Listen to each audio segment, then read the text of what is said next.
Hello दोस्तों, आज मैं सुनाऊंगा भगवान बचाएगा। एक समय की बात है, किसी गांव में एक साधु रहता था। वह भगवान का बहुत बड़ा भक्त था और निरंतर एक पेड़ के नीचे बैठकर तपस्या किया करता था। उसका भगवान पर अटूट विश्वास था और गांव वाले भी उसकी इज्जत करते थे। एक बार गांव में बहुत भीषण बाढ़ आ गई। चारों तरफ पानी ही पानी दिखाई देने लगा। सभी लोग अपनी जान बचाने के लिए ऊंचे स्थानों की तरफ बढ़ने लगे।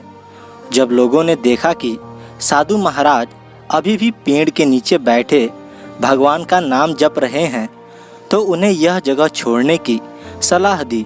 पर साधु ने कहा, तुम लोग अपनी जान बचाओ, मुझे तो मेरा भगवान बचाएगा। धीरे धीरे पानी का स्तर बढ़ता गया और पानी साधु के कमर तक आ पहुंचा। इतने में वहां से एक नाव गुजरी।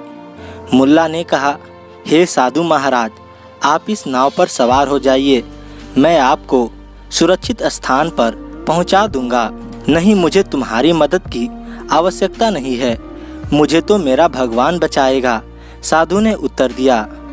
नाव वाला चुपचाप वहां से चला गया। कुछ देर बाद बाढ़ और प्रचंड हो गई। साधु ने पेड़ पर चढ़ना उचित समझा और वहां बैठकर ईश्वर को याद करने लगा। तभी अचानक उन्हें गड़गड़ाहट की आवाज़ सुनाई दी। एक हेलीकॉप्टर उनकी मदद के लिए आ पहुंचा।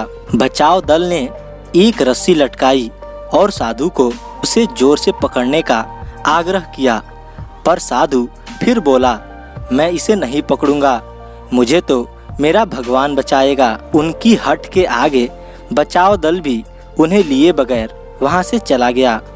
कुछ ही देर में पेड़ बाढ़ की धारा में बह गया और साधु की मृत्यु हो गई। मरने के बाद साधु महाराज स्वर्ग पहुँचे और भगवान से बोले, हे प्रभु, मैंने तुम्हारी पूरी लगन के साथ आराधना की, तपस्या की, पर जब मैं पानी में डूबकर मर रहा था तब तुम मुझे बचाने नहीं आए, ऐसा क्यों प्रभु?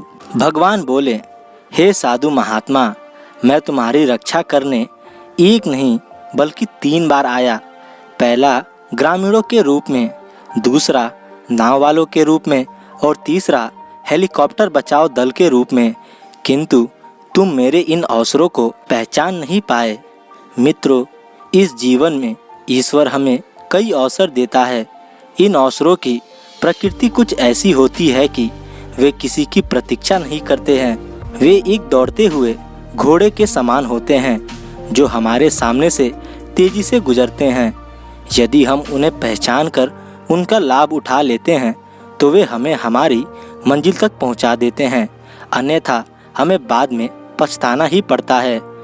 तो दोस्तों, कैसी लगी ये कहानी कमेंट करके ज़रूर बताएं और ऐसी मज़ेदार कहानियाँ सुनने के लिए हमारे चैनल को सब्सक्राइब कर लें और ज़्यादा से ज़्यादा शेयर करें।